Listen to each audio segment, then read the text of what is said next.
আল্লাহ পাকের ভয় এমন ভাবে সিনার মধ্যে পয়দা হয়েছে, কেমনে গুনাহ থেকে বাঁচা যায়। আব্দুল আজিজ মুহাদ্দিস দেহলভী রাহমাতুল্লাহি আলাইহি রুমের মধ্যে বাথরুম ছিল, পায়খানা ছিল। ওখান থেকে পায়খানা উঠাইয়া সমস্ত শরীরের মধ্যে মাখছে। জোরে কোন সুবহানাল্লাহ। কেন মাখছে? এই পায়খানা মাখলে ওই রানী, ওই মহিলা আমার সাথে জেনা করতে পারবে না, গুনাহ করতে পারবে না। আর আমি গুনার থেকে যদি বাঁচতে পারি, ওই কিয়ামতের ময়দানে আমার মালিকের সামনে দাঁড়া হইতে পারবো। মালিকের সামনে যখন আমি দাঁড়া যাব, আমার মালিক আমার প্রতি বেজার থাকবেন না, আমার গুনাহও থাকবে না, আমার মাওলা আমার প্রতি খুশি থাকবে। এই জন্য আব্দুল আজিজ মুহাদ্দিস দেহলভী সমস্ত শরীরের মধ্যে নিজে পায়খানা লাগাইছে। জোরে কোন সুবহানাল্লাহ।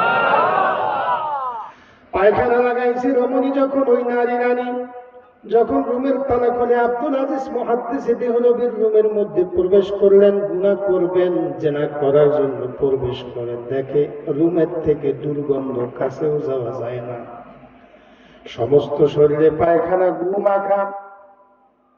ওই রানী ঢোকার পরে ডাক দিয়া বলে, কর্মচারী কোন পাগল নিয়ে আসছে? এটা তো পাগল, সমস্ত শরীরের মধ্যে পায়খানা লাগা দিছে, এটা তো পাগল, এটা কোনো মানুষ হইতে পারে না। তাড়াতাড়ি আমার রুম থেকে বের করে দে, তার সাথে আমার কোনো কথাই হবে না। রুম থেকে বের করে দিয়েছে। আব্দুল আজিজ মুহাদ্দিস দেহলভী রুম থেকে বের হলেন, মালিকের প্রতি খুশি হয়ে বললেন আলহামদুলিল্লাহ।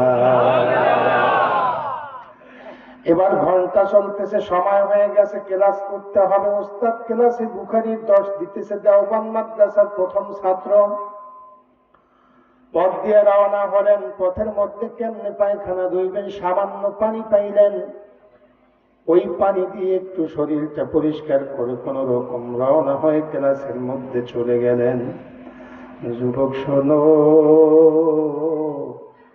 আমার মাওলার ভয় যদি কার মধ্যে আমার মাওলা পায়, ওই বান্দা বান্দির জন্য জিম্মাদারি আমার মাওলা হইয়া যায়। ঠিক না বেশি? পায়খানা সামান্য পানি দিয়ে ধুইলে কিন্তু গন্ধ কোনোদিন দূর হয় না, ঠিক কিনা? সামান্য পানি দিয়ে ধুয়ে এবার আব্দুল আজিজ মুহাদ্দিস দেহলভী মাদ্রাসায় চলে গেলেন। ক্লাস চলতেছে, ওস্তাদ বুখারী পড়াইতেছে, গিয়া দেরি হয়ে গেছে, পিছনে গিয়ে বইসা পড়ছে।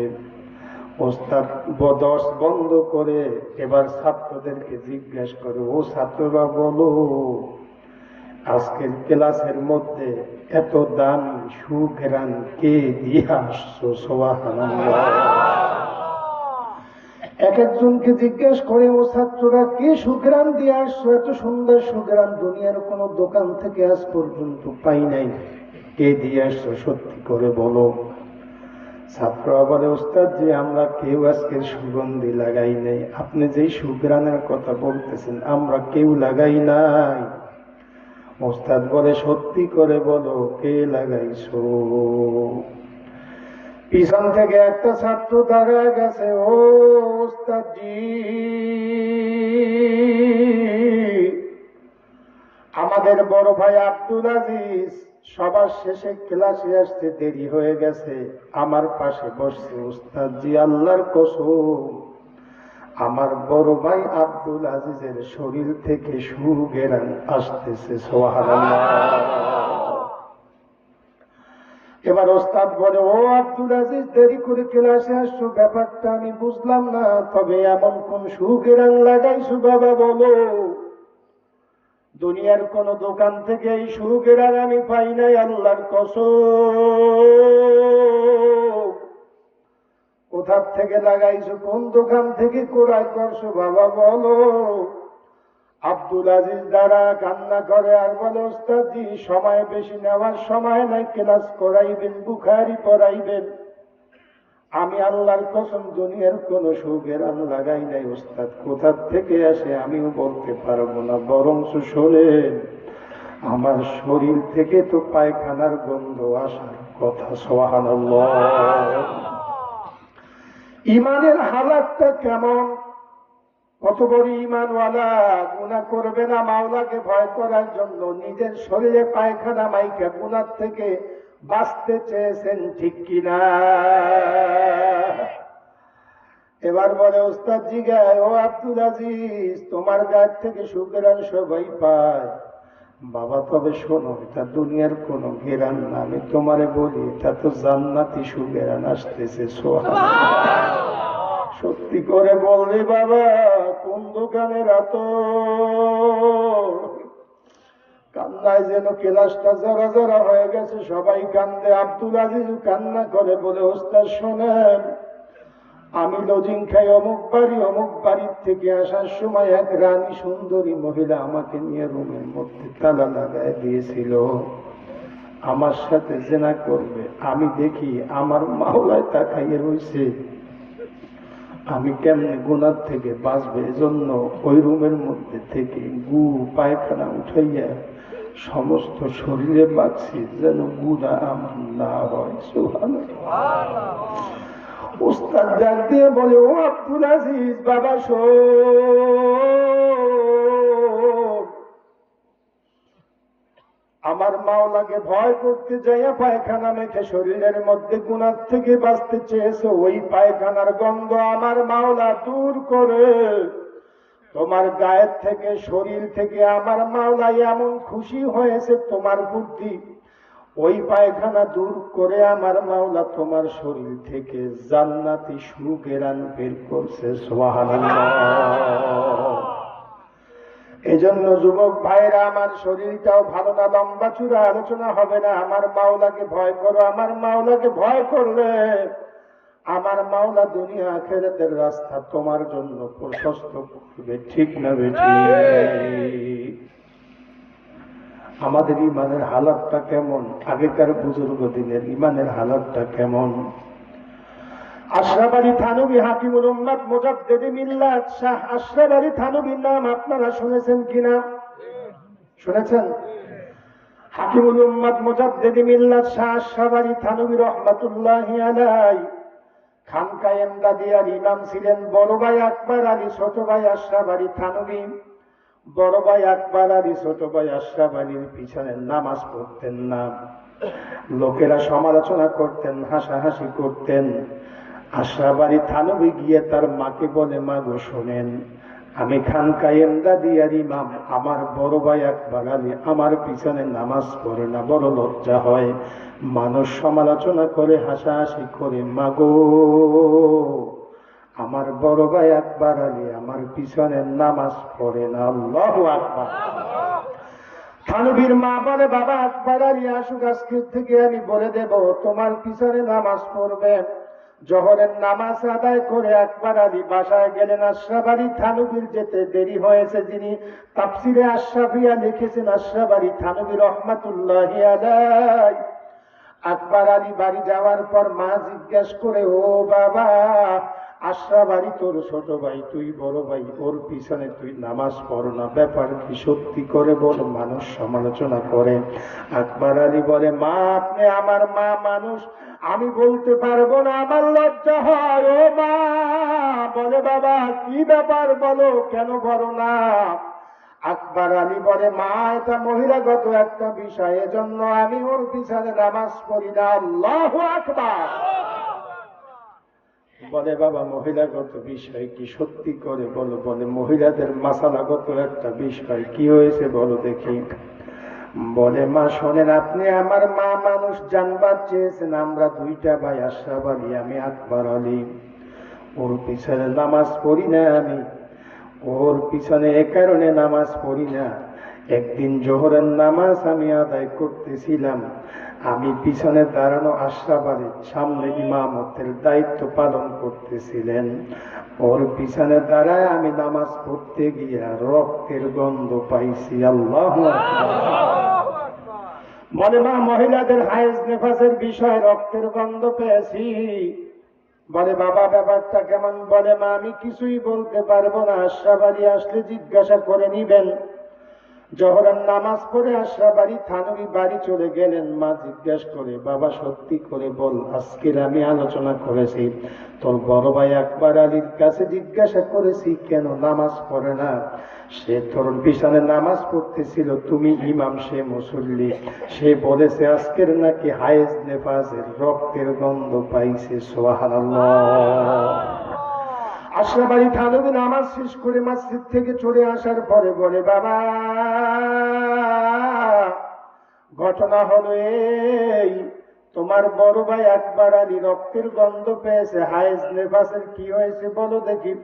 আশরাফ আলী থানভী হাউ মাউ করে কান্না শুরু করে বলে, মাগো আসলেই তো সত্যি কথা, জোহরের নামাজের মধ্যে আমি একটা মাসালাগত বিষয় নিয়ে চিন্তা করতেছিলাম, সমাধান দেওয়া লাগবে। ওই নামাজের মধ্যে মহিলাদের হায়েজ নেফাসের একটা মাসালা আমি চিন্তা করতেছিলাম। আমার ভাই সত্য বলছে, হয়তো সে ওইটার থেকে রক্তের গন্ধ পাইছে। সুবহানাল্লাহ। কেমন ইমানদার, ইমানের হালাতটা কেমন। আশরাফ আলী ইমামতি করছে, গোপনে গোপনে মাসালার সমাধান দিতে গিয়ে চিন্তিত ছিলেন, আলোচনা করতেছিলেন, গবেষণা করতেছিলেন। ইমানের হালাতটা কেমন, কি দেল তৈরি করছে, কলবটা কত সুন্দর। ছোট ভাই মাসালা নিয়ে গবেষণা করছে নামাজের মধ্যে, বড় ভাই পিছন থেকে গন্ধ পাইছে। সুবহানাল্লাহ। রব্বুল আলামিনের দরবারে দোয়া করব, মালিক এরকমের সুন্দর একটা দিল আপনি আমাদের সকলের মধ্যে দিয়ে দেন। সুবহানাল্লাহ। আল্লাহকে ভয় করে যুবক, ওই আল্লাহর হুকুম মানো। ওই কপাল না, যেই কপালে মালিকের কুদরতি কদমটা লাগে না, ঠিক না ঠিক? ওই জিব্বা না, যেই জিব্বার মধ্যে আমার মালিকের জিকির নাই, ঠিক কিনা? ওই দেমাগ না, যেই দেমাগ আমার মালিককে নিয়ে চিন্তা করে না। ওই কলব না, যেই কলবের মধ্যে মাওলার মহব্বত, নবীর মহব্বত থাকে না, ঠিক না বেটি? একটাই কথা, আল্লাহর ভয় যার মধ্যে থাকবে ওই বান্দা কোনোদিন গুনাহ করতে পারে না, ঠিক না বেটি? যার মধ্যে আমার মাওলার ভয় থাকবে ওই বান্দার জন্য আমার মাওলা সব রাস্তা খুলে দেয়, ঠিক কিনা?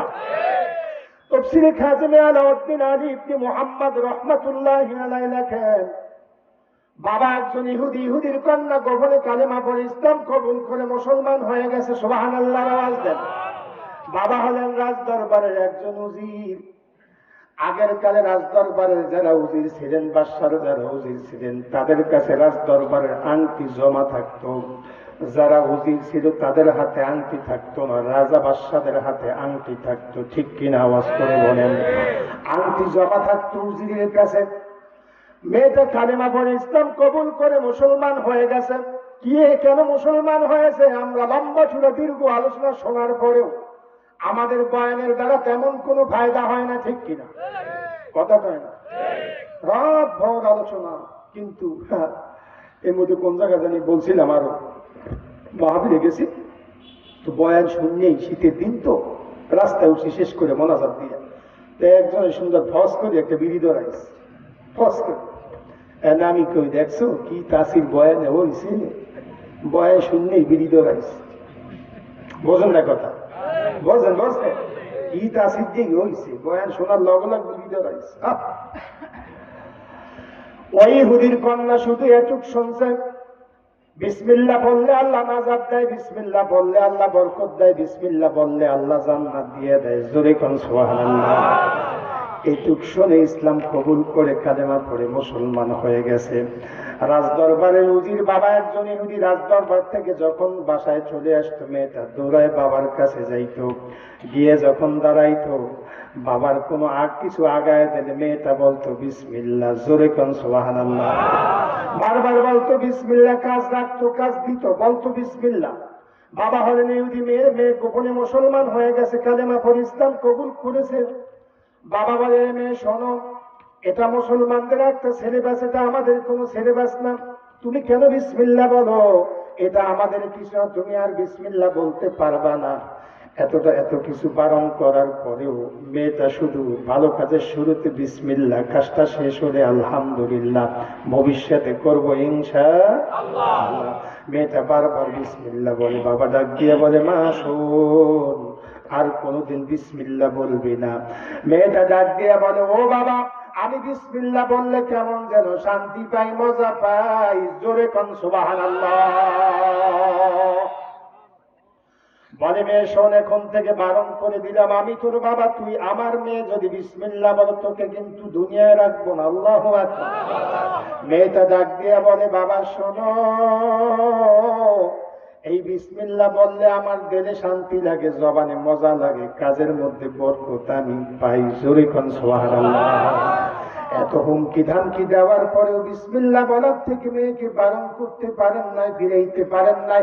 এবার উজির পরিকল্পনা গ্রহণ করেছেন রাজদরবারে। রাজার দরবারে নেম প্লেটে রাখা রয়েছে, উজিরের কাছে আংটি থাকবে, যার মাধ্যমে আংটি হারিয়ে যাবে তাকে ফাঁসির কাস্টে ঝুলাইয়া মারা হবে। বাবা এবার পরিকল্পনা গ্রহণ করলেন, মেয়েকে যখন বিসমিল্লাহ বলা মাওলার নাম থেকে ফিরাইতে পারি না, রাজদরবারের আংটি নিয়ে মেয়ের কাছে দেব। তাফসীরে খাজেমের ঘটনা শোনাইতেছি, কষ্ট হয় আপনাদের? বিরক্ত হইতেছেন? বাবা পরিকল্পনা গ্রহণ করলো, রাজদরবারের আংটি নিয়ে মেয়ের কাছে দেব। মেয়ে কোথায় রাখবো ওইটা আমি দেখবো। ওখান থেকে রাতের বেলা যখন মেয়েটা ঘুমায় যাবে, ওইখান থেকে আংটিটা সরাই আমি গুজায়া ফেলাবো। সকালবেলা চাইবো যখন না দিতে পারবে, কারণ রাজদরবারে লেখা রয়েছে আংটি যার মাধ্যমে হারায় যাইবে তাকে শিরশ্ছেদ করা হবে, জবে করা হবে, মেরে ফেলা হবে। এই পরিকল্পনা অনুযায়ী রাজদরবারে যখন কাজ শেষ হলো, তাফসীরে খাজেমে আলাউদ্দিন আলী ইবনে মুহাম্মদ লেখেন, ওই উজির বাবা আংটি নিয়ে বাড়ির দিকে রওনা হলো। বিকেল বেলা সন্ধ্যা হয়ে গেছে। আংটি নিয়ে মেয়ের হাতের মধ্যে যখন দেয়, মেয়ে বিসমিল্লাহ বলে আংটিটা হাতের মধ্যে নেয়, জোরে কোন সুবহানাল্লাহ। বাবা মনে মনে কয়, তোমার এই বিসমিল্লাহ বলা শেষ, আর তুমি কোনোদিন বলতে পারবা না, এটাই তোমার শেষ বিসমিল্লাহ। এবার বাবা আংটিটা হাতের মধ্যে দিয়ে মেয়ের দিকে লক্ষ্য করে তাকায় রইলেন, কোথায় রাখে। বাবা ঘুমের ভান করলেন, মেয়েটা একটা গোপন জায়গায় বিসমিল্লাহ বলে আংটিটা রাইখা দিলেন, জোরে কোন সুবহানাল্লাহ। নবীজি বলেন, যেই বান্দা বান্দি ভালো কাজের শুরুতে বিসমিল্লাহ, কাজটা শেষ হলে আলহামদুলিল্লাহ, ভবিষ্যতে করব ইনশাআল্লাহ, এই তিনটা গুণ যার মধ্যে থাকবে, ওই বান্দার জিম্মাদারি আমার মাওলা নিজে নিয়ে নেয়। সুবহানাল্লাহ। বাবা দাগা বিসমিল্লাহ বলে আংটিটা গোপন জায়গায় রাইখা দিয়েছে। রাতের বেলা মাও মেয়েও ঘুমায় গেছে, বাবাও ঘুমায় গেছে। বাবা ঘুমের ভান করছে, বাবা ঘুমায় না। মেয়েটা যখন গভীর ঘুমে গেছে, তাফসীরে খাজেমে লেখে, ওই বাবা গিয়ে ওখান থেকে আংটিটাই না বাড়ির পাশে নদীর মধ্যে ফালা দিয়েছে। নদীর মধ্যে ফালা দিয়ে আইসা বাবা আবার ওই ঘুমায় গেছে। সকালবেলা ঘুম থেকে উঠছেন, রাজদরবারে যাবে, প্রস্তুতি গ্রহণ করলেন। মেয়েকে ডাক দিয়েছে, ও বাবা, ও মা শোনো, গত রাত্রে আইসা আংটি তোমার কাছে দিয়েছিলাম, সেই আংটিটা দাও, রাজার দরবারে নিয়ে যাবো। আল্লাহু আকবার। বাবার কথা মানতে হবে। দৌড়ায় গেছে আংটিটা আনার জন্য। ওখানে গিয়ে দেখে আংটিটা নাই। বহু খোঁজাখুঁজি করলেন, আংটি পায় না। মনটা বড় খারাপ হয়ে গেছে। বাবাকে এসে জিজ্ঞেস করতে বলে, বাবা আংটিটা খুঁজে পাই না, ব্যাপার কি, কোথায় রাখছো? বলে, বাবা এখানেই রাখছিলাম, এখন তো খুঁজিয়ে পাওয়া যায় না। বাবা বলেও না। এবার বলে, মা শোন, রাজদরবারে বাদশা তোকে দাওয়াত করছে বড় চালাকি করে, ফাঁসির কাস্টে ঝুলায় মারবে। বলে, রাজদরবারে তোকে দাওয়াত করেছে, চল, যেতে হবে। এই কথা শোনার পরে মেয়েটা কান্না করে। কান্না করতে করতে রাজদরবারে বাবাও যায় না, মেয়েও যায় না। গভীর রাত্র হয়ে গেছে, মেয়েও ঘুমায় গেছে, বাবাও ঘুমায় গেছে। সকালবেলা উঠছে। সকালবেলা ঘুম থেকে উঠতে না উঠতেই নদীর থেকে জেলেরা আসছে, আইসা ডাক দিয়েছে, ও উজির সাহেব বাড়ি আছেন নাকি? জোরে কোন সুবহানাল্লাহ। উজির সাহেব বাড়ি আছেন নাকি? বলে, কে কারা তোমরা? বলে, আমরা নদীতে জেলে মাছ ধরি। আল্লাহু আকবার। বলে, আমরা দীর্ঘ একটা মাস পর্যন্ত নদীর মধ্যে জাল ফেলি, মাছ ধরি, মাছ পাই না। গত রাত্রে জাল নিয়ে নামার আগে নিয়ত করছিলাম, আজকের নদীর মধ্যে নামতে গিয়ে যদি একটা বড় মাছ পাই, মাছটা আমাদের উজিরকে গিফট করব। জোরে খান সুবহানাল্লাহ।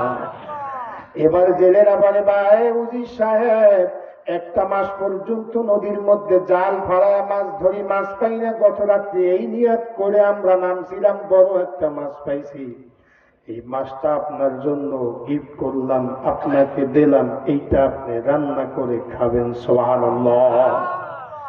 বাবা বড় খুশি হয়ে গেছে, উজির খুশি হয়ে গেছে, মাছটা নিয়ে মেয়ের হাতের মধ্যে দিছে। হাতের মধ্যে দেওয়ার পরে মেয়ে বিসমিল্লাহ বলে মাছটা হাতের থেকে নেছে। সুবহানাল্লাহ বলে।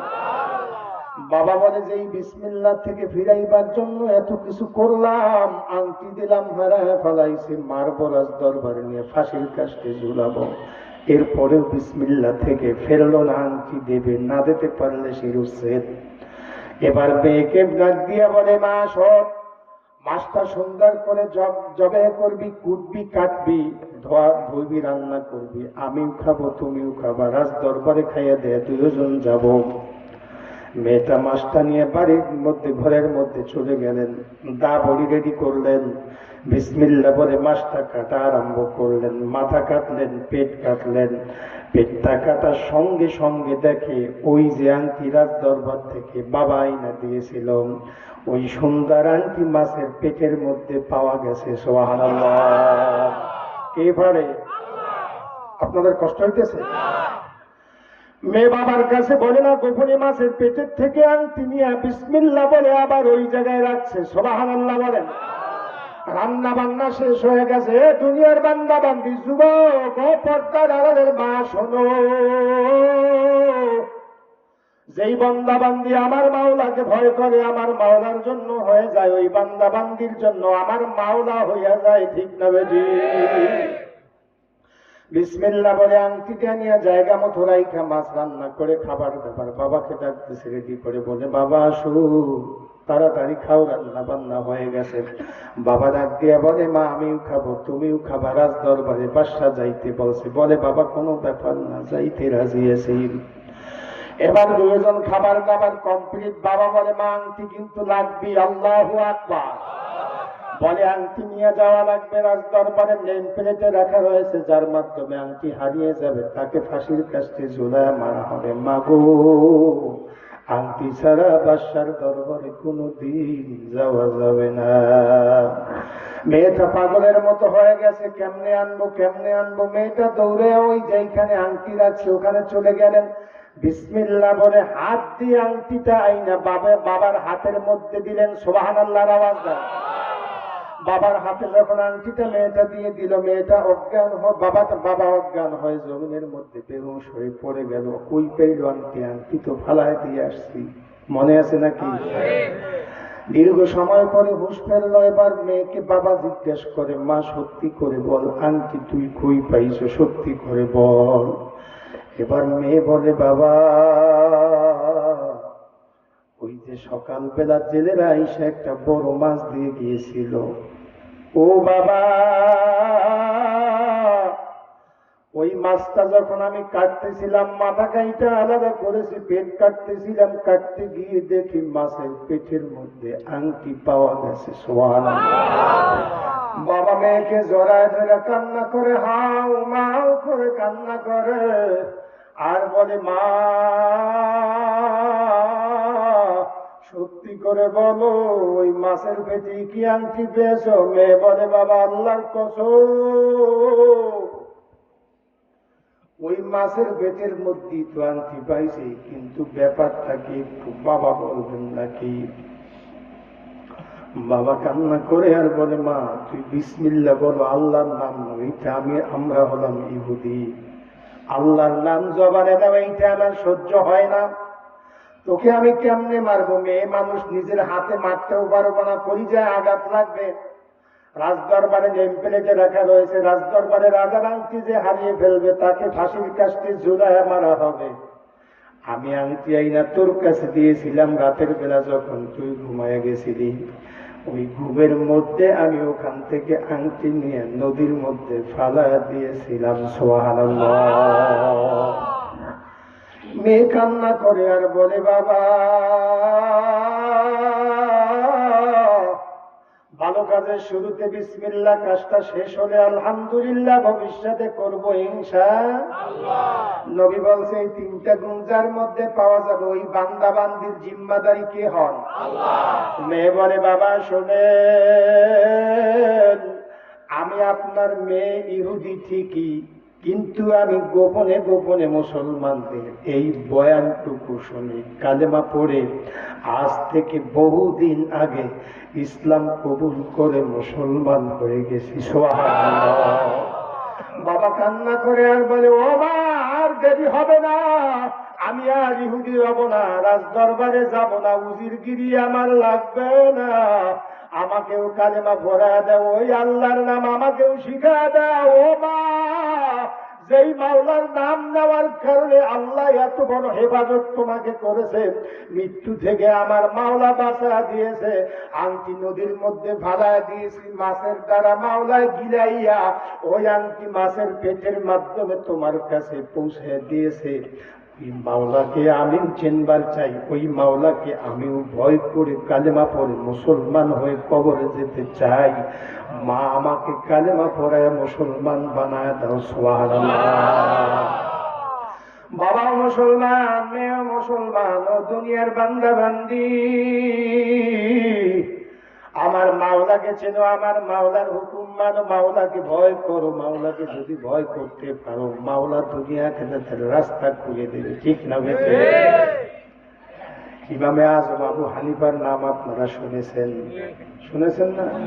একটা ঘটনা বলতেছি, আসলে এদিক চলে না, মানে ওই কি জানি কয় চলছে গাড়ি, যাত্রা বাড়ি কথা আছে না, আসলে গাড়ি চলতে আছে না, এই জন্য কষ্ট। আপনারা কষ্ট হইতেছে, বিরাট হইতেছে। এই জন্য যদি কোরআনের জ্ঞান কারো মধ্যে থাকে, হাদিসের মহব্বত জ্ঞান যদি কারো মধ্যে থাকে, আল্লাহ পাক ওই বান্দাকে দুনিয়া আখিরাতে ওই বান্দাকে কোনোদিন বেইজ্জতি করবে না। সুবহানাল্লাহ। এই জন্য আজকের থেকে কোরআন মহব্বত করবো ইনশাআল্লাহ, হাদিস মহব্বত করবো ইনশাআল্লাহ। ভয় করবো কাকে? জোরে বলেন। ইমাম আবু হানিফা রাহমাতুল্লাহি আলাইহি। ইমাম আবু হানিফা কি? তিনি একজন তাবী, যিনি 11 লক্ষ মাসালার সমাধান দিয়েছে। সুবহানাল্লাহ বলে।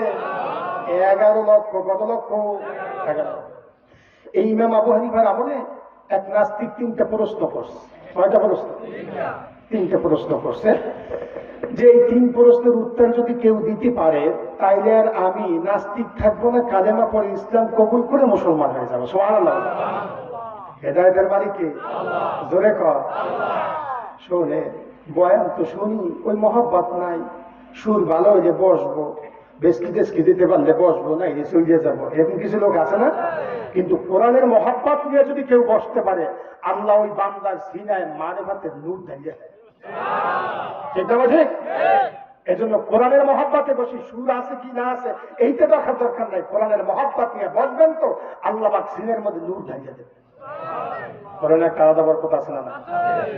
এক পুলিশ অফিসার এক রিক্সাওয়ালার হাতে তসবি দেখা, শুধু হাতে তসবি দেখে কালেমা, মানে উনিও মুসলমান, তসবি দেখে তওবা করে জীবনে নামাজ আর কাজা করবে না।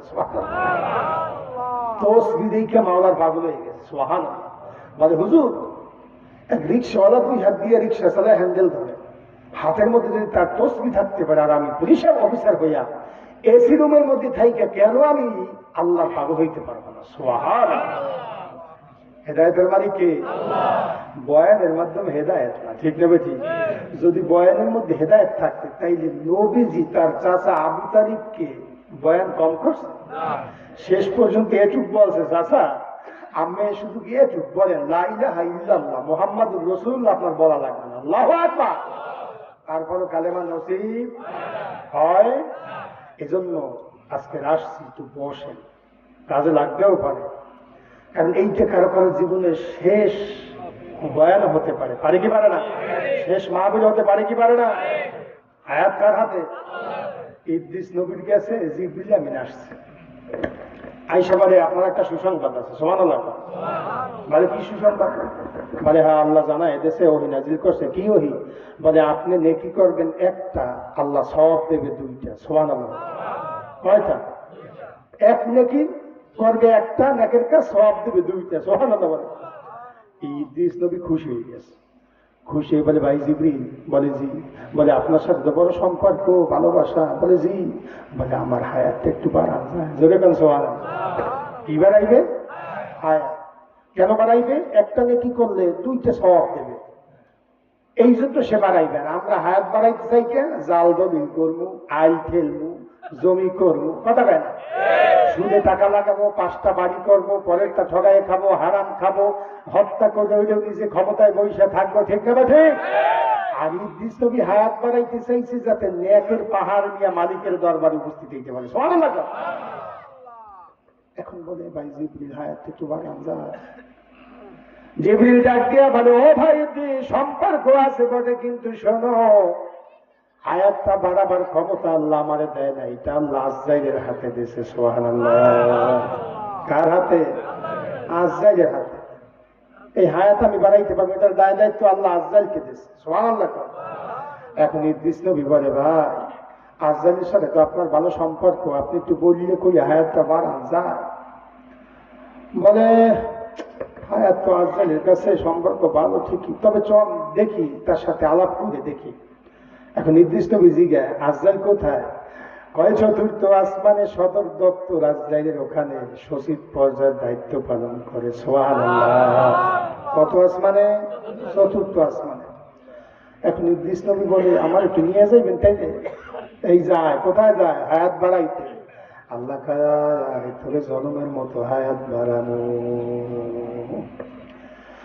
বলে, কেমনে নেবে? আজ জিবরিল ডাক দিয়ে বলে, তুমি আমার কাঁধে সইরা গলা ধইরা ঝুলমি দেবা, শক্ত করে ডানা ধরবা, আমি তোমাকে 4র্থ আসমানে আজরাইলের সদর দপ্তরে নিয়ে যাব।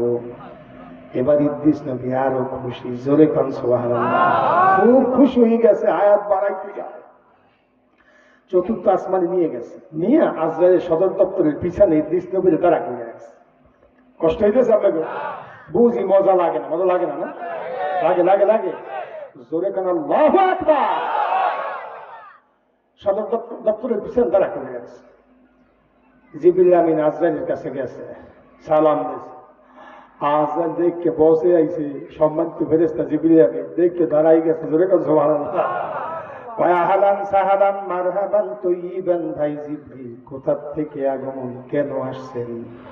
বলে, আজরাইল ভাই শোনেন, আমি আসছি, ইদ্রিস নবীকে আল্লাহ ওহী নাজিল করে আমাকে পাঠায় দিয়েছিল, জমিনে চলে গিয়েছিলাম। কেন গিয়েছিলে? বলে, এই জন্য গিয়েছিলাম, একটা নেকি করবে আল্লাহ 2টা সওয়াব দেবে।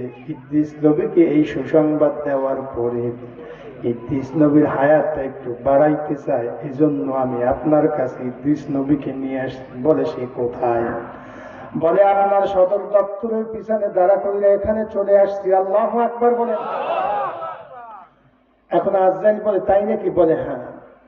বলে, জিবরিল শোনেন, প্রতিদিন সকালবেলা আল্লাহ পাক আমার কাছে একটা লিস্টি পাঠায় দেন, তামাম পৃথিবী থেকে কারা বিদায় নেবে, নিজের নাম, বাবার নাম, ঠিকানা, কিভাবে মরবে, কোথায় মরবে, লেখা আমার কাছে পাঠায় দেন প্রতিদিন সকালে। সুবহানাল্লাহ। এখন আজরাইল কয়, ভাই জিবরিল শোনেন, এই সকালবেলা রব্বুল আলামিন আমার কাছে একটা লিস্টি পাঠিয়ে দিয়েছে। সুবহানাল্লাহ বলে। এই লিস্টির মধ্যে ইদ্রিস নবীর নাম চলে আসছে। আল্লাহু আকবার বলে। এখানে চলে আসছে, ইদ্রিস নবীকে 4র্থ আসমানে আমার সদর দপ্তরে রূহ কবজ করা হবে। কিন্তু বিষয়টা হলো এই, আমি বড় চিন্তিত ছিলাম, সময় ঘনে আসে, কিন্তু ইদ্রিস নবীকে এখানে কিভাবে আনা হবে, আর আমি কিভাবে এখানে বসে রূহ কবজ করা হবে, তা বিষয়টা কি? এখন জিবরিল বলে, ভাই ইদ্রিস কষ্ট, ভাই আজরাইল শোনেন, কষ্ট করা লাগবে না। ইযা জাআ আজালুহুম লা ইস্তাখিরুনা সাআতাও ওয়া লা ইস্তাকদিমুন। আল্লাহু আকবার। সময় হয়ে গেছে, সময় হয়ে গেছে, সময় মতো ইদ্রিস নবীকে আমার মাওলা 4র্থ আসমানে আজরাইলের সদর দপ্তরে হাজির করছে। সুবহানাল্লাহ। এজন্য আসছি যেহেতু, আখিরি মোনাজাত না দিয়ে যাব না ইনশাআল্লাহ। এই সবাই রাজি আছেন ইনশাআল্লাহ? আল্লাহ কবুল করুক, আমিন বলেন। নারায়ে তাকবীর। কারো শেষ মাহফিল হতে পারে, পারে কি পারে না? লিস্ট প্রতিদিন আজরাইলের দরবারে চলে যায়, আল্লাহ পাঠায় দেয় নাম, ঠিকানা সহ, কিভাবে, কোন সময়, কোন জায়গায় মরবে, আল্লাহ লিস্ট পাঠায় দেয়। সুবহানাল্লাহ। আমাদের লিস্টটা ওইভাবে চলে যেতে পারে কি পারে না? আল্লাহ আমাদের সবার জীবনের গুণা মাফ করুন। ইমামে আজম আবু হানিফা আমলে নাস্তিক 3টে প্রশ্ন করছে, 3 প্রশ্নের উত্তর যদি কেউ দিতে পারে তাইলে নাস্তিক কালেমা পড়ে মুসলমান হয়ে যায়। তো সিরিয়ার বাদশার দরবারে প্রতি বছর কনফারেন্স হইত, ওখানে সিরিয়ার বাদশা 10,000 আলেম উপস্থিত, প্রতি বছর কনফারেন্স হইত। খ্রিস্টানদের পাদ্রী, হিন্দুদের পুরোহিত, মুসলমানদের আলেম সবাই উপস্থিত থাকত। তো কনফারেন্স চলতেছে, 10,000 বাদশা আলেম সেখানে উপস্থিত। গেটে এক নাস্তিক আসছে, আইসা বলতেছে, এই সিকিউরিটি গার্ড আমাকে ভিতরে যেতে দাও। বলে কেন? বলে এই জন্য ভিতরে যাব, বাদশা কনফারেন্স করতেছে, সবাইকে দাওয়াত দিয়েছে, আমার সাথে তোমাদের বাদশা জুলুম করেছে, আমার তো একটা দল আছে, আমাকে বলে নাই। বলে আপনি কে? বলে আমি নাস্তিক। বলে নাস্তিক মানে কি? বলে নাস্তিক মানে হলো সে কোনো ধর্ম মানে না। কি মানে না? নাউজুবিল্লাহ কইবেন না? বলে তার আবার এখানে কি? বলে আমাকে ভিতরে যেতে দাও। তো নাসরবান্দা ছাড়ে না। এবার ওই গেট দারোয়ান চলে গেছে বাদশার দরবারে। বাদশা বলে জি, গেটে এক বেটা আসতে, বেটা নাকি নাস্তিক, সে ভিতরে আসতে চায়, সংক্ষেপ করে বলতেছে। আচ্ছা ঠিক আছে, আসতে যাও। গেছে, যাই দাঁড়াইছে, কনফারেন্স চলতেছে। নাস্তিক তো ইসলাম, দিন, কোরআনের বিরোধিতাকারী। তো বলে ঠিক আছে, মুসলমান সহ্যই করতে পারে না, কথা পায় না, কোরআন সহ্যই করতে পারে না, আছে না নাই? তো যাই দাঁড়াইছে, এখন বাদশা, সিরিয়ার বাদশা বলতে, ঠিক আছে তুমি যখন দাওয়াত ছাড়াই চলে আসো, তুমি আগে বক্তব্য দাও। ওই নাস্তিক মাইকের সামনে যাইয়ে বলতেছে, আমার বক্তব্য হলো ইসলাম মানে বিশ্ব বিখ্যাত, নাউজুবিল মূর্খ, নাউজুবিল্লাহ বলেন, ইসলাম মানে বিশ্ব বিখ্যাত মূর্খতা, নাউজুবিল্লাহ বলেন। মুসলমান মানে হলো বিশ্ব বিখ্যাত মূর্খ জাতি, নাউজুবিল্লাহ। এই কথা বলার পরই বাদশা গরম হয়ে গেছে। এই বেটা হাম্মক, তুই কি জানো আই এম এ ট্রু মুসলিম, আমি একজন সত্যিকারের মুসলমান, তুই যে উঠেই মুসলমানদের বিরুদ্ধে কথা বলা শুরু করলি, ব্যাপারটা? বলে বাদশা তার একটা কারণ আছে। বলে কি কারণ? বলে আমার 3টা প্রশ্ন আছে, এই 3 প্রশ্নের উত্তর যদি কেউ দিতে পারে তাইলে আমি কালেমা পড়ে ইসলাম কবুল করে মুসলমান হয়ে যাবে। সুবহানাল্লাহ। বলে ঠিক আছে, তোমার 3 প্রশ্ন কি বলো? বলে বাদশা এভাবে হবে না, কাগজ কলম লিখতে হবে, মুসলমানদের আলেমরা উত্তর দেওয়া লাগবে। বলে ঠিক আছে, মুসলমানদের আলেমরা উত্তর দেবে, বলো। এখন মাইক সামনে নিয়ে বলতেছে, মুসলমানদের আলেমরা বলেন, আমার 1 নম্বর প্রশ্ন হলো, আপনারা যাকে আল্লাহ মানেন, রেজেক দাতা মানেন, খালিক মানেন, মালিক মানেন, ওই আল্লাহর আগে কে ছিল? এইটা আমার 1 নম্বর প্রশ্ন। আল্লাহর আগে কে ছিল? কি বেশ লাগছে না? আল্লাহর আগে কে ছিল 1 নম্বর প্রশ্ন। মুসলমানদের আলেমরা দাঁড়ায় বলে, বাদশা নামদার এইটা একটা পাগল পাগলা গারদ থেকে ছুটে এসেছে। প্রতি বছর আমরা কনফারেন্স করতাম, যে যার ধর্মের পক্ষে বক্তব্য দিতাম, এটা কোনো প্রশ্ন হতে পারে না। 1 নম্বর প্রশ্নের উত্তর 10,000 বাদশা আলেমের কেউ দিতে পারে নাই। বাদশার মনটা খারাপ হয়ে গেছে, 10,000 বাদশা আলেমরা কেউ উত্তর দিতে পারে নাই। এবার বাদশা ডাক দিয়ে বলে, নাস্তিক বাবা, তোমার 2 নম্বর প্রশ্ন কি বলো দেখি? বলে আমার 2 নম্বর প্রশ্ন হলো, এই মুহূর্তে আল্লাহ কোন দিকে তাকায় আছে? এইটা আমার 2 নম্বর প্রশ্ন। আল্লাহ কোন দিকে তাকায় আছে? মুসলমানদের আলেমরা বলে, বাদশা নামদার এটা কোনো প্রশ্নই হতে পারে না, আসলে নিয়মটা এইটা না, প্রশ্নকারী প্রশ্ন করবে, উত্তর কথা উত্তর দেবে, ঠিক আছে? ঠিক বহাস মানেই তো এইটা, কথাটা ঠিক না? ঠিক। 2 নম্বর প্রশ্নের উত্তর কেউ দিতে পারে না, বাদশার মনটা খারাপ হয়ে গেছে। 3 নম্বর প্রশ্নের উত্তর কি বলো দেখি নাস্তিক? বলে আমার 3 নম্বর প্রশ্ন হলো, এই মুহূর্তে আল্লাহ কি করেন? এইটা আমার 3 নম্বর প্রশ্নের উত্তর। ও প্রশ্ন 10,000 আলেমরা কেউ দিতে পারে নাই। বাদশা বেজার হয়ে গেছে, নাস্তিক খুশি হয়ে গেছে। 1 নম্বরে আল্লাহর আগে কে ছিল, 2 নম্বরে আল্লাহ কোন দিকে তাকায় রয়েছে, 3 নম্বরে আল্লাহ এই মুহূর্তে কি করে। কঠিন প্রশ্ন না? বাদশার মনটা খারাপ হয়ে গেছে, নাস্তিক বড় খুশি হয়ে গেছে। 10,000 বাদশা আলেম কেউ উত্তর দিতে পারে নাই। মুসলমান মানে মূর্খতা, কোরআন মানে ভুয়া, নাউজুবিল্লাহ। বাদশা বলে, নাস্তিক বাবা শোনো, আমাকে 3টা দিন সময় দাও, আমি 3 দিনের মধ্যে ইনশাআল্লাহ তোমার এই 3 প্রশ্নের সঠিক উত্তর দেব। সুবহানাল্লাহ বলে। ভালো কাজের শুরুতে বিসমিল্লাহ, কাজটা শেষ হলে আলহামদুলিল্লাহ, ভবিষ্যতে করবো ইনশাআল্লাহ। 3 গুণ যার মধ্যে থাকবে, ওই বান্দার হেফাজতের দায়িত্ব কে নিয়ে নেয়? জোরে বলে। এই বলে বাদশা ওখান থেকে বের হয়ে যায়। নাস্তিকের বলে তুমি 3 দিন আমার এই মেহমানশালায় থাকবে, খাইবে রাজকীয় কায়দায়। নাস্তিক আরো খুশি হয়ে গেছে, এখন উনি আর উনি আছে, একটা 3 হয়ে গেছে বুঝলেন। বাদশার দরবারে রাজকীয় কায়দায় থাকবে, খাইবে। বাদশা বের হইলেন, উজিরও পিছনে পিছনে বের হলেন। ডাক দিয়ে বলে বাদশা নামদার আমাকে একটু সময় দেন, কথা বলবে, বলো তাড়াতাড়ি বলো কি বলবা। বলে বাদশা নামদার 10,000 বাসা আলেম সিরিয়ার এখানে উপস্থিত, কেউ উত্তর দিতে পারে নাই, পারবেও না। বাদশা ডাক দিয়ে বলে এটা তো আমিও জানি, নতুন কোন খবর তোমার কাছে না আছে নাকি, তাড়াতাড়ি বলো। এবার উজির ডাক দিয়ে বলে বাদশা নামদার শোনেন, আমার কাছে একটা সংবাদ আছে, খবর আছে। বলে কি খবর? বলে ইরাকের কুফা নগরী থেকে একটা অল্প বয়সী 25 বছরের যুবক সিরিয়ার বাজারে কাপড়ের ব্যবসা করতে আসে। ওই যুবকটার কাছে ব্যবসায়ীরা যা প্রশ্ন করে, জটিল কঠিন যত মাসালাই জিজ্ঞাসা করুক না কেন, ওই যুবকটা সঠিক সুন্দর সমাধান দিয়ে দেন। জোরে কোন সুবহানাল্লাহ। বাদশা ডাক দিয়া বলে উজির বাবা শোনো, আর দেরি করা যাবে না। সৈন্য সামন্ত পালকি নিয়ে ওই সিরিয়া থেকে, ওই ইরাকের কুফা নগরী থেকে ওই 25 বছরের যুবকটাকে মেহমান খানায় রাজকীয় কায়দায় নিয়ে আসবা। যা লাগে সব আমি ব্যবস্থা করবো। জোরে কোন সুবহানাল্লাহ। 25 বছরের যুবকটা হলেন ইমামে আজম আবু হানিফা। জোরে কোন সুবহানাল্লাহ। সৈন্য সামন্ত পালকি নিয়ে চলে গেলেন ইরাকের কুফা নগরীতে। উজির গিয়ে দরজায় দাঁড়ায়, দরজা নক করছে, দরজা খোলে না। দরজা নক করলেন, দরজা খোলে না। এবার সালাম দিলেন, আসসালামু আলাইকুম ওয়া রাহমাতুল্লাহ। সুবহানাল্লাহ বলেন। সালাম দেওয়ার সঙ্গে সঙ্গে ইমামে আজম আবু হানিফা দরজা খুলে দিলেন। জোরে কোন সুবহানাল্লাহ। উজির ডাক দিয়ে বলে ও বাবা, যুবক মানুষ, বহুদূর থেকে কষ্ট করে তোমার বাড়ির সামনে উপস্থিত হয়েছি। দরজায় এসে দরজা নক করলাম, দরজা খুললা না কেন?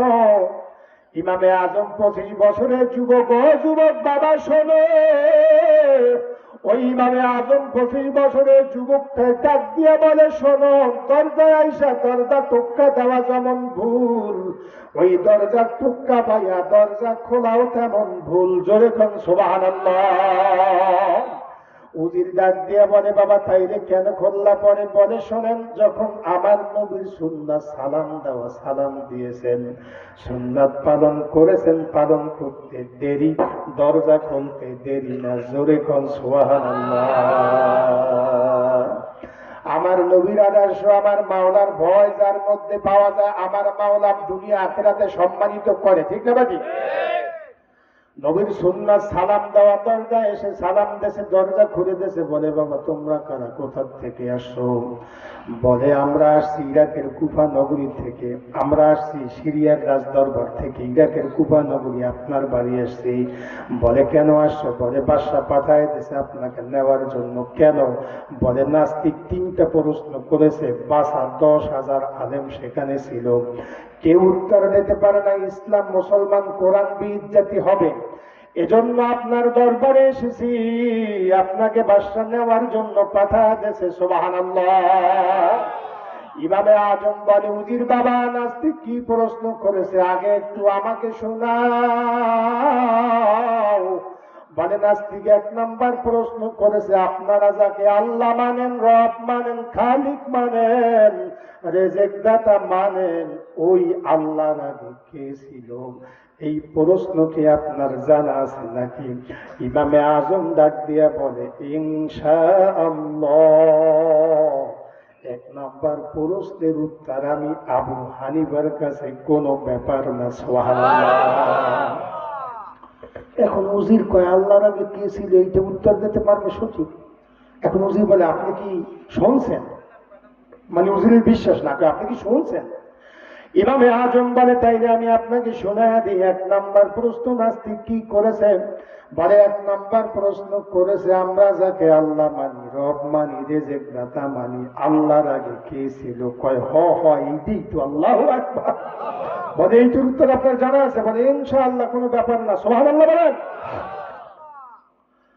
আবু হানিফা বলে 2 নাম্বার প্রশ্ন কি? বলে এই মুহূর্তে আল্লাহ কোন দিকে তাকায় আছে, এইটা কি আপনি বলতে পারবেন নাকি? বলে উজির বাবা শোনে, ইনশাআল্লাহ নূর নবীজির সদকায় এই 2 নাম্বার প্রশ্নের উত্তর আমি আবু হানিফার কাছে পানির মতো সহজ। বলে এটাও জানা আছে? বলে হ্যাঁ।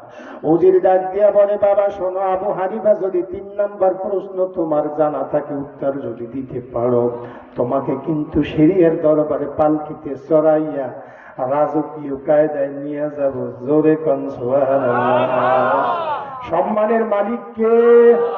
জোরে বলে।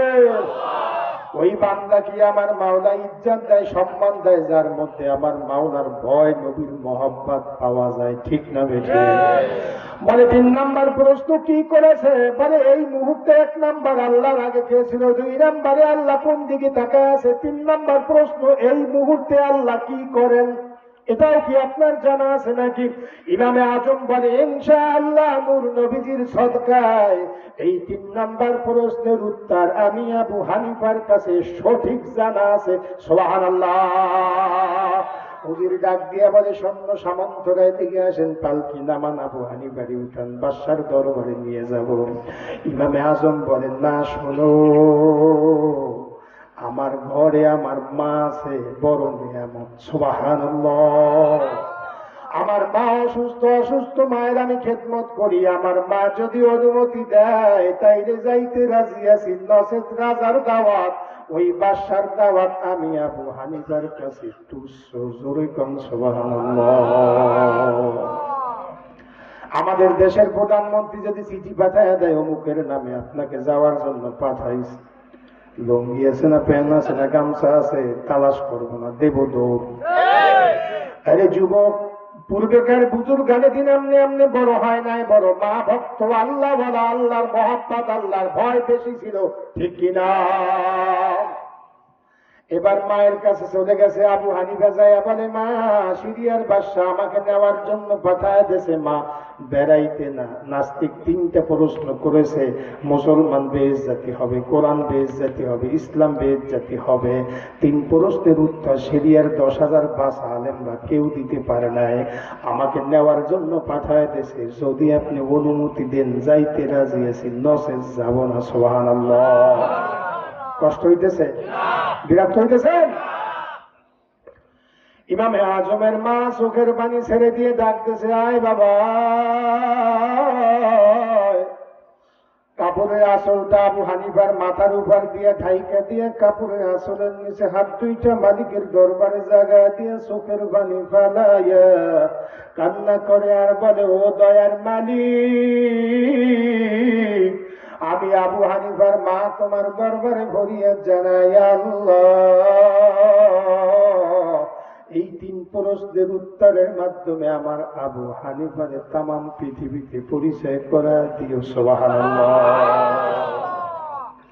মায়ের দোয়া আল্লাহ ফেরত দেয় না কোনোদিন। ঠিক না বেঠিক? কোনোদিন আল্লাহ ফেরত দেয় না। বন্দুকের গুলি মিস হয়, মায়ের দোয়া কোনোদিন মিস হয় না। ঠিক কিনা? আওয়াজ করে বলে। এ যুবক, মা যার ঘরে বেঁচে আছে তোয়া নিবি, বদদোয়া নিবি না। পাকিস্তানের আব্দুল শুকুর দিনপুরি রহমাতুল্লাহি আলাইহি তার কিতাবের মধ্যে ঘটনা বয়ান করেছেন, মায়ের সাথে যদি বেয়াদবি করো তোর কপাল ফুরে যাবে, তুই দুনিয়ায় ধ্বংস হবি, আখিরাতেও তোর জন্য ঠিকানা জাহান্নাম। ঠিক না ঠিক?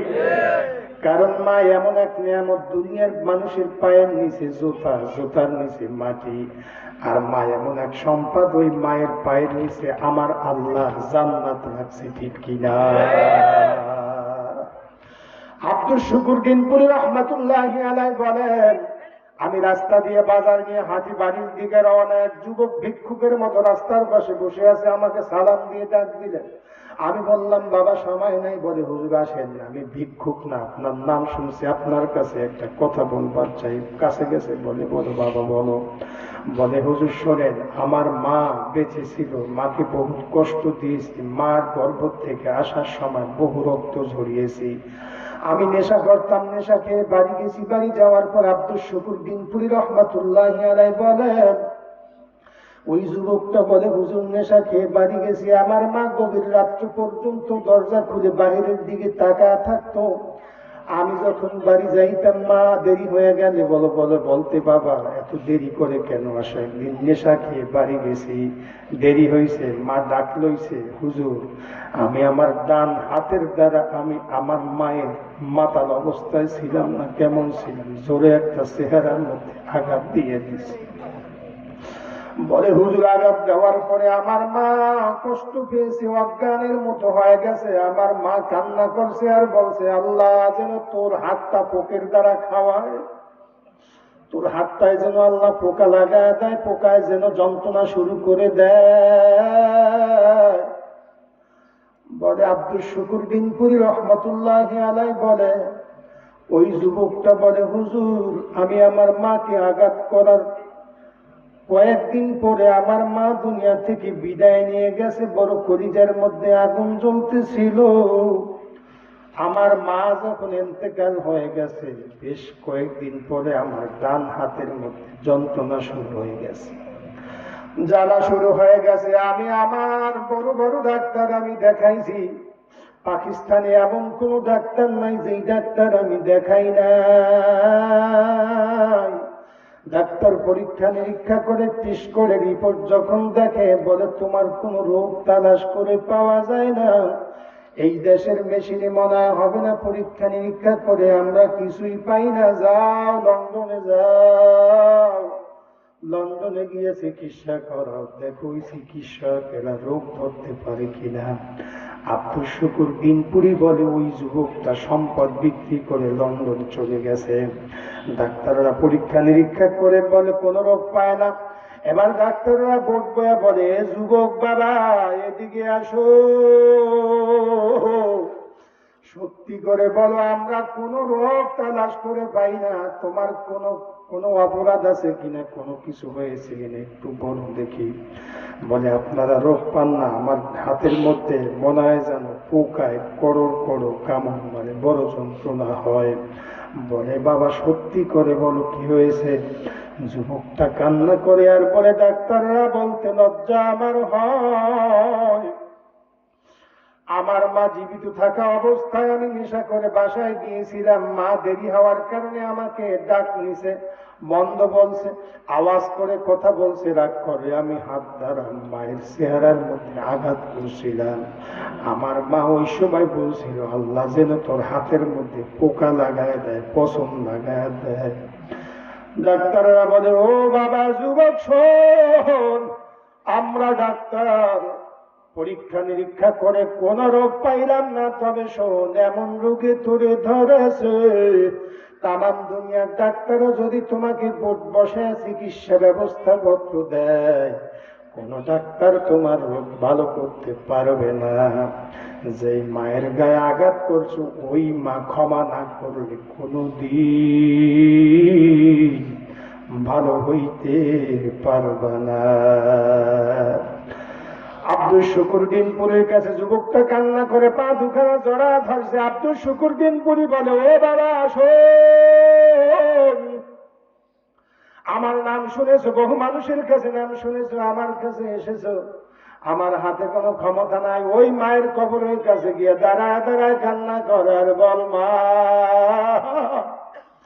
অন্যায় করেছি, মাপ চাই, হাতের মধ্যে বসন ধরেছে, পোকায় কামড় লাগায় দিয়েছে, মা আল্লাহর দরবারে বলে দেয় অন্যায় করেছি। বলে বাবা সান্ত্বনা দিলাম, তোমার এখন আর কোনো সুযোগ নাই। ঘটনা বলার উদ্দেশ্য আমার একটাই, মায়ের সাথে আর বেয়াদবি করবি না, মাকে মহব্বত করবি, বাবাকে মহব্বত করবি, সম্মান দেখাবি। সম্মান দেবে কে? জোরে বলে। ইমামে আজম আবু হানিফা রাহমাতুল্লাহি আলাইহি মায়ের কাছে চলে গেলেন, গিয়া বলে, মা দোয়া করে দাও। দোয়া করে দিয়েছে, কাপড়ের আঁচল দিয়ে ঢাইকে দিয়েছে।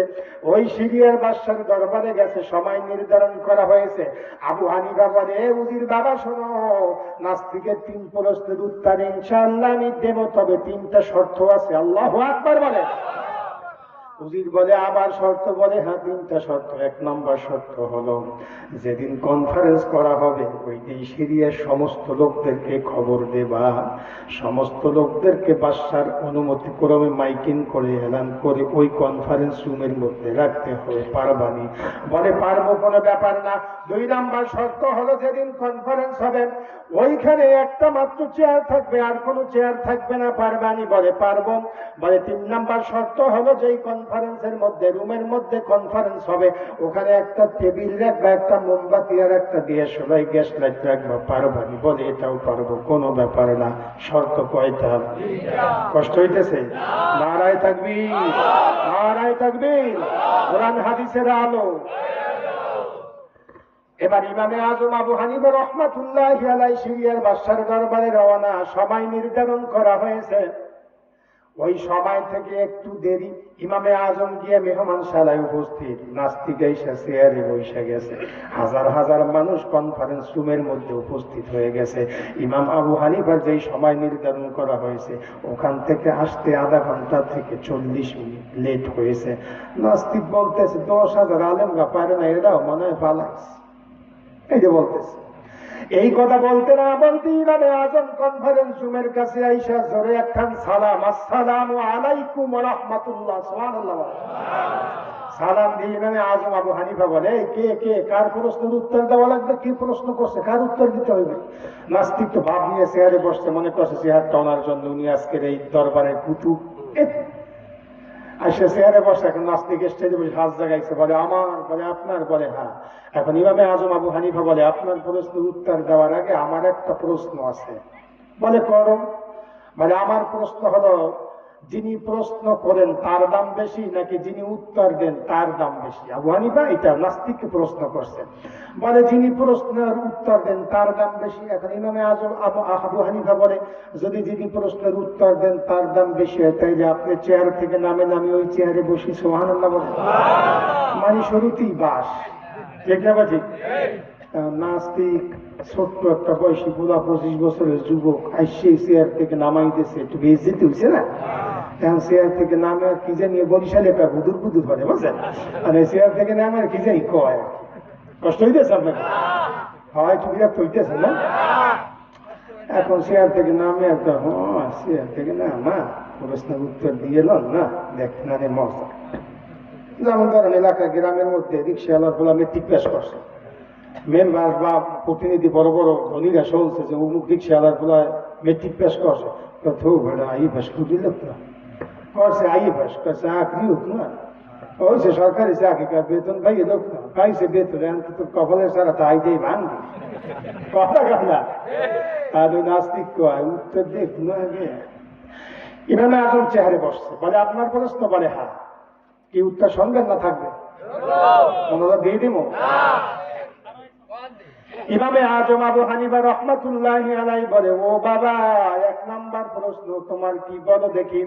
নাস্তিক বলে আমার 1 নাম্বার প্রশ্ন হলো আপনারা যাকে আল্লাহ মানেন, রব মানেন, রেজেক দাতা মানেন, খালেক মানেন, এই আল্লাহর আগে কে ছিল? এইটা আমার 1 নাম্বার প্রশ্ন, উত্তর দেন।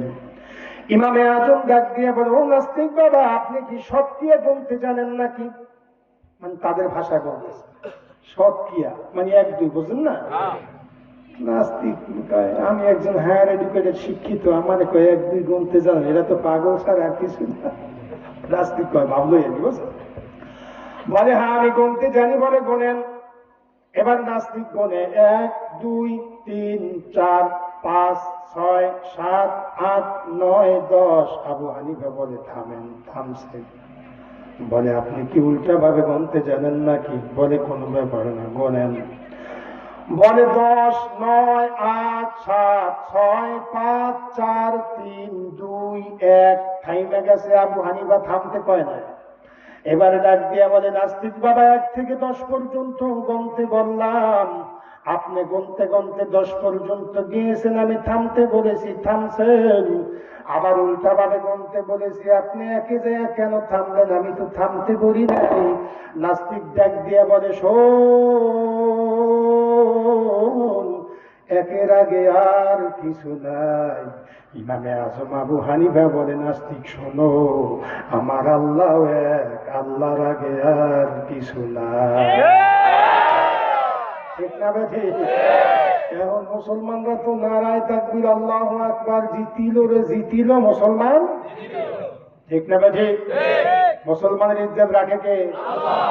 কিন্তু ওই রকমের মুসলমান, ওই যে আকবর আলী নামাজের মধ্যে মাসালা গবেষণা করে রক্তের গন্ধ পাইছে, মুসলমান কেমন? ঠিক না বেঠি? এবার ইমামে আজম বাদশা ডাক দিয়ে বলে, ও নাস্তিক বাবা, 1 নম্বর প্রশ্নের সঠিক উত্তর পাইছো নাকি? হ্যাঁ পাইছি। 2 নম্বর দেখ না, আস্তে সাম কমে গেছে। ইজ্জতের মালিক কে? আওয়াজ দেয় জোরে কর। ওই আল্লাহরে চেনা লাগবে, ওই আল্লাহরে সেজদা দেওয়া লাগবে। সবাই একমত? ওরে যুবক ভাই, আল্লাহর ঘর মসজিদে তুমি ঢোকো আর না ঢোকো, মসজিদের খাতটা তোমার ঘরে একদিন ঢুকবি। কথা কয় না? বর্মে আমে ঢোকেন আর না ঢোকেন, আমের ঘরে খাতটা ঢুকবি ঢুকবে। ঠিক না বেঠি? ইদ্রিস নবী হায়াত বাড়াইতে যাইয়ে ধরা খাইছে। কথা কয় না? ঠিক না বেঠি? গেছিল খাতিল করবে, কয় না হবে না হবে না হবে না হবে না হবে না হবে না। ঠিক না বেঠি? ইমামে আজম আবু হানিফা বলে, নাস্তিক বাবা, তোমার 2 নম্বর প্রশ্ন কি বলো দেখি? বলে, আমার 2 নম্বর প্রশ্ন হলো, এই মুহূর্তে আল্লাহ কোন দিকে তাকায় আছে? এবার আবু হানিফা বলে, ওই যে রুমের মধ্যে, কনফারেন্স রুমের মধ্যে একটা টেবিল রাখতে বলছে, গ্যাস লাইট আর একটা মোমবাতি, মনে আছে? বলে, নাস্তিক বাবা, এখানে একটা মোমবাতি আর গ্যাস লাইট রাখা আছে। বলে, জি। বলে, মোমবাতি কয়টা? বলে, একটা। Gas light? বলে, একটা। বলে, মোমবাতি জ্বালাইতে পারে? নাস্তিকের কয়, মোমবাতি জ্বালাইতে পারে? বলে, ভাই কোনো ব্যাপার না। বলে, জ্বালান। জ্বালাইছে। কয়টা মোমবাতি? এবার আবু হানিফা রহমাতুল্লাহি আলাইহি ডাক দিয়া বলে, নাস্তিক বাবা, মোমবাতি জ্বালাইছেন? বলে, হ্যাঁ। বলে, কয়টা? একটা। বলে, আলো কেমন? বলে, হ্যাঁ ঠিক আছে। বলে, আলো কি কোনো দিকে কম বেশি আছে নাকি? বলে, না, একটা মোমবাতি জ্বালাবার বলে আলো চতুর্দিকে সমান। ইমামে আজম আবু হানিফা ডাক দিয়া বলে, নাস্তিক বাবা শোনো, একটা মোমবাতি জ্বালাবার পরে আলো যদি চতুর্দিকে সমান হয়, আমার আল্লাহ এক, আমার আল্লাহর চাওয়াও চতুর্দিকে সমান। ঠিক না বেঠি? এবার কয়, জিতিল রে জিতিল মুসলমান। ঠিক না বেঠি? বাদশা জিজ্ঞেস করে, নাস্তিক বাবা, 2 নম্বর সঠিক উত্তর আপনি পেয়েছেন নাকি?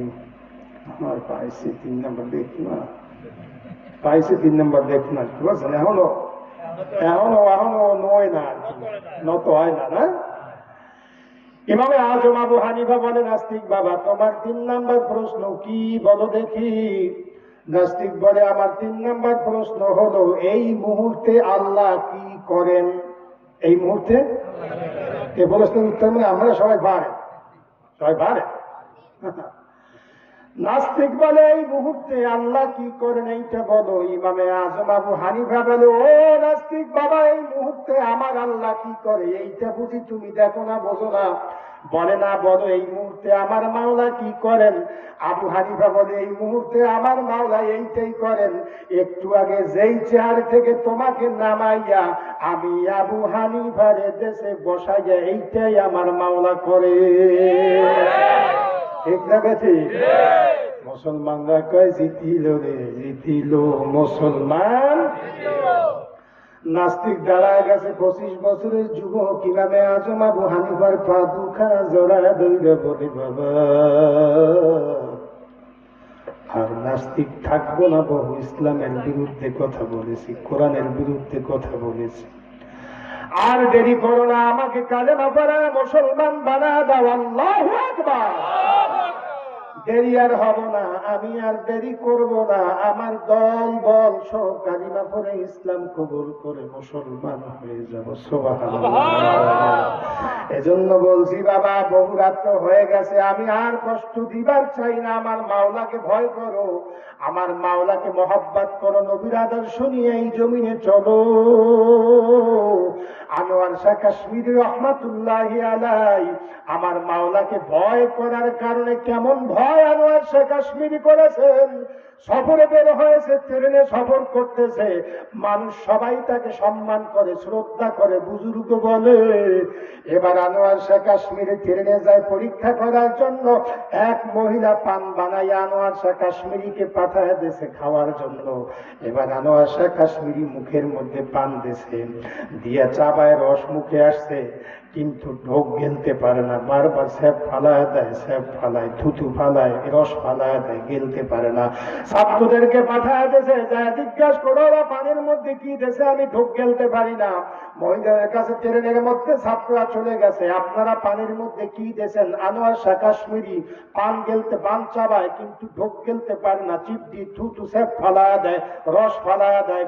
মহিলারা বলে, কেন? আমরা ভালো পয়সা দিয়ে পান ক্রয় করে দিছি। বলে, কি দিয়ে ক্রয় করছেন পান? বলে, আপনাদের উপার্জনের অবস্থা কি? মহিলারা বলে, শোনো ছাত্ররা শোনো, আমরা গত রাত্রে গান গেয়ে টাকা উপার্জন করেছি, সেইটা দিয়ে পান ক্রয় করে আনোয়ার শাহ কাশ্মীরিকে দিয়েছি। ছাত্ররা গিয়া বলে, ওস্তাদ জি শোনেন, গান গেয়ে টাকা উপার্জন করেছিল, এটা তো হারাম, হারাম দিয়ে পান ক্রয় করে আপনাকে খাওয়াইবার জন্য পাঠায় দিয়েছে।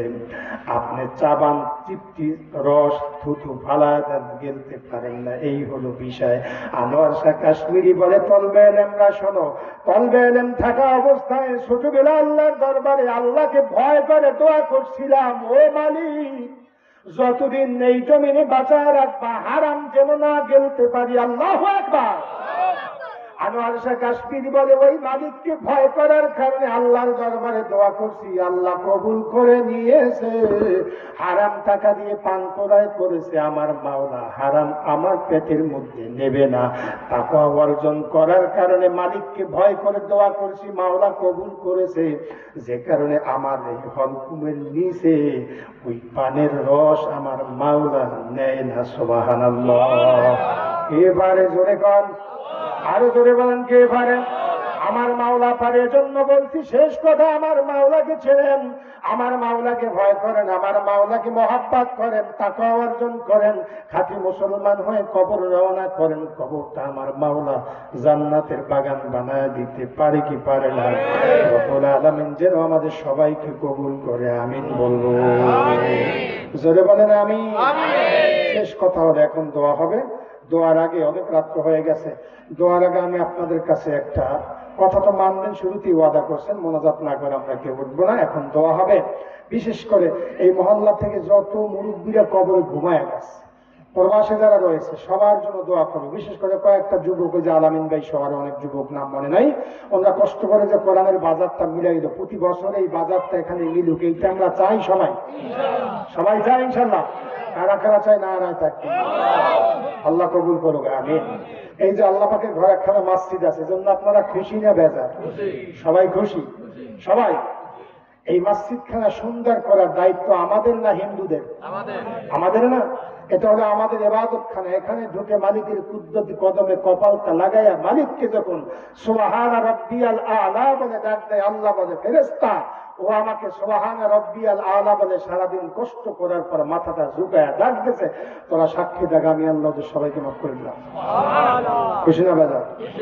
এজন্য এই মসজিদ উন্নয়ন আমরা একটু খেদমত করবো। জুনায়েদ বাগদাদী রহমাতুল্লাহি আলাইহি স্বপ্ন দেখে ওনার মহল্লার একটা লোক কবরের মধ্যে জাহান্নামের আগুনে পুড়ে ছাই হয়ে গেছে। আয়েশা তার কাছে বলে, জুনায়েদ বাগদাদী, আমি কবরে ভীষণ আযাবের মধ্যে আছি, আমার একটা সন্তান দুনিয়ায় বেঁচে আছে, একটা মাত্র মেয়ে। আমার মেয়েটার কাছে গিয়ে বলবা, মেয়েটা যেন আমার জন্য একটু সদগায় জারি হিসেবে কোনো নেক আমল কবরে পাঠায়, তাইলে আল্লাহ জানাই দিয়েছে আমার জাহান্নামের আযাব আল্লাহ বন্ধ করে দেবে। পুরে ছাই হয়ে গেছে। স্বপ্ন দেখছে, ঘুম ভাঙছে, সকালবেলা ঠিকানা নিতে নিতে মহল্লার মধ্যে চলে গেছে, গিয়ে মানুষের কাছে জিজ্ঞাসা করে যে এইরকম একটা মেয়ে এখানে আছে, কোথায় আছে? তো সকলে বলে, হুজুর আপনি একজন আল্লাহওয়ালা বড় বুজুর্গ মানুষ, এই মেয়েটা একটা জিনাকার নাফরমান, ওর সন্ধানে আপনি কেন আসছেন? বলে, চুপ থাকো, মেয়েটা কোথায় আছে সেইটা বলো। খুঁজতে খুঁজতে মেয়েটার কাছে চলে গেলেন, দেখেন নদীর ঘাটে গোসল করতেছে। তো জুনায়েদ বাগদাদি ডাক দেয়, মা এদিকে আসো। বলে, কি বললা আমার কাছে, আবার তোমার কি? নাউজুবিল্লাহ বলেন। না ফরমান তো গুনাহগার, আল্লাহ আলেমদেরকে সহ্য করতে পারে না।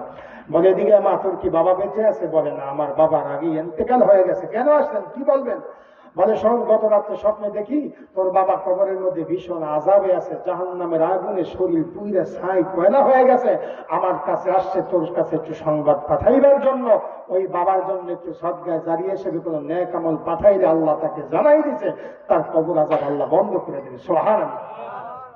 ওই মেয়েটা নদীর ঘাটে গোসল করতেছে। মেয়েটা বলে, হাতের থেকে একটু পানি উঠাইয়া ওই জুনায়েদ বাগদাদির গায়ে মাইরা কা, দূর মৌলবী আইসো, আবার একটা ইয়া নিয়ে আইসো, আবার একটা কোন ব্যবসা শুরু করছে, এখান থেকে চলে যাও। তো জুনায়েদ বাগদাদি সইরে গেছে। মেয়েটা পানি মারছে হুজুরের গায়ে বেয়াদবের সাথে। তো জুনায়েদ বাগদাদি সইরে গেছে, ওই পানি জমিনে পড়ছে, ওখান থেকে চলে গেছে জুনায়েদ বাগদাদি। ওই জমিনের মধ্যে একটা পোকা হাঁকুড়া ছিল। ওই পোকা দীর্ঘদিন পর্যন্ত পানির পিপাসায় জীবন যাইবে যাইবে। পোকার মুখের মধ্যে এক ছিটা পানি, ছোট্ট একটু ছিটা পানি পড়ার পরে ওই পোকা পানির পিপাসা মিটে গেছে। পোকা পানি খেয়ে বলছিল, আল্লাহ, এই যেই মেয়েটা আজকের পানি ছিটানি দিছে, যেই বান্দা বান্দি পানির ছিটকানি দিছে, এর মা বাবা যদি কবরে থাকে তার কবর আযাব বন্ধ করে কবরটা জান্নাতের বাগান বানায়। পোকায় দোয়া করছে। জুনায়েদ বাগদাদি চলে গেছে, মেয়েটা তো খারাপ ব্যবহার করছে, দোয়াও করলো না, কিছু বললো না। রাতের বেলা ঘুমায় গেছে। ওই যেই ব্যক্তি যাকে দেখছে জাহান্নামের আগুনে শরীর পুড়ে ছাই হয়ে গেছে, উনি সুন্দর চেহারা নিয়ে আবার স্বপ্নের মাধ্যমে বলে, হুজুর, রব্বুল আলামিন আমার কবর আযাব বন্ধ করে দিয়েছে। সুবহানাল্লাহ। স্বপ্নের মাধ্যমে জুনায়েদ বাগদাদি জানবার চাইলে, কিভাবে তোমার কবর আযাব বন্ধ হলো? বলে, শোনেন, আমার মেয়েটার কাছে আপনি গিয়েছিলেন দোয়ার জন্য, বেয়াদবি করেছে, পানি উঠে আপনার শরীরে মারছিল, আপনি সরে গেছেন, ওখান থেকে পানি একটু ছিটকে একটা পোকার মুখে গিয়ে পড়ছিল। পোকায় আল্লাহর দরবারে দোয়া করছে, মালিক, যেই বান্দা বান্দির মাধ্যমে আমার মুখের মধ্যে পানির ছিটকানি এইসব পড়লো, এই বান্দা বান্দির যদি কেউ কবরে থাকে, কবর আযাব মাফ করে কবরটা জান্নাতের বাগান বানায় দিও। সুবহানাল্লাহ। ওই লোকটা বলে, আল্লাহর ওলি জুনায়েদ বাগদাদি শোনেন, ওই পোকায় দোয়া করার কারণে আমার মাওলা দোয়া কবুল করে আমার কবর আযাব বন্ধ করে কবরটা জান্নাতের বাগান বানায় দিছে। এজন্য আমি আপনাদের কাছে অনুরোধ করবার চাই, শেষবারের মতো দোয়া হবে। অনেকের মা কবরে ঘুমায় গেছে, বাবা কবরে ঘুমায় গেছে, জানা নাই কি অবস্থায় আছে। as-সাদকাতু তারাদ্দু মিনাল বালা, দান করলে আল্লাহ বালা মুসিবত দূর করে দেয়। বাবা মার নামে নিয়ত করে দান করলে আল্লাহ 3 গুণ সওয়াব বৃদ্ধি করেন। এজন্য আল্লাহর ঘর মসজিদে, আল্লাহর ঘরের খেদমতের জন্য আমি একটা বান্দা চাই, চাপাচাপি আমি করব না, আমি বেশি সময়ও নেব না। 10,000 টাকার কোন বান্দা একজন আছেন নাকি আল্লাহর ঘরে দেওয়ার জন্য? 10,000 টাকা একটা আল্লাহর বান্দা কেউ নাই? এই আল্লাহর ঘর, মান বানা লিল্লাহি মাসজিদান বানাল্লাহু লাহু বাইতান ফিল জান্নাহ, দুনিয়াতে যে একখানা মসজিদ তৈরি করবে আল্লাহ তার জন্য জান্নাতে একটা বাড়ি নির্মাণ করবে। সুবহানাল্লাহ। কে নির্মাণ করবে বাড়ি? সাহাবারা বলে, আল্লাহর নবী, আমরা গরিব, আমরা একটা মসজিদ বানাইতে পারবো না। নবী বলে, একটা ইঁটু যদি কেউ দান করে তার জন্য আল্লাহ জান্নাত নির্মাণ করবে, জান্নাতে বাড়ি নির্মাণ করবে। সুবহানাল্লাহ। এই সভাপতি সাহেব ইনশাআল্লাহ 10,000 টাকা দিবে, আর হ্যাঁ দাদি দিয়ে পড়তে হবে এই মসজিদটা শুরু করেছে। আল্লাহ, নাম কি? নাম কি? সভাপতি সাহেব নাম ভুলে গেছি। মাহমুদুর রহমান। মাহমুদ ভাই না? মাহমুদুর রহমান সর্দার। আলহামদুলিল্লাহ, মাহমুদুর রহমান সর্দার ভাই 10,000 টাকা। জয়বান আলহামদুলিল্লাহ। আল্লাহ কবুল করুক, আমিন বলে। জানে মানে বরকত দান করে, জয়বান আমিন। তার দাদি কবর ঘুমাই গেছে নাকি? বাবা মাও নাই না? মাও নাই, বাবাও নাই? আল্লাহ, আল্লাহ বাবা মার কবর জান্নাতের বাগান বানাবে, আমিন বলে। আল্লাহ, আল্লাহ জানে মানে বরকত দান করে, যাবে না আমিন। আল্লাহ বাইতুল্লাহ না থেকে আপনি বাইতুল্লাহ নেওয়ার ব্যবস্থা করে, যাবে না আমিন। 10,000 টাকা আল্লাহ 10 লক্ষ কোটি টাকার বরকত দান করে, যাবে না। ব্যবসা করে, ব্যবসায়ী, আল্লাহ ব্যবসার মধ্যে বরকত দান করবে, আমিন বলেন। 10,000 টাকায় আর কেউ আছেন কোন আল্লাহর খাঁটি বান্দা আল্লাহর ঘরে দেবে? সংক্ষেপে আছেন?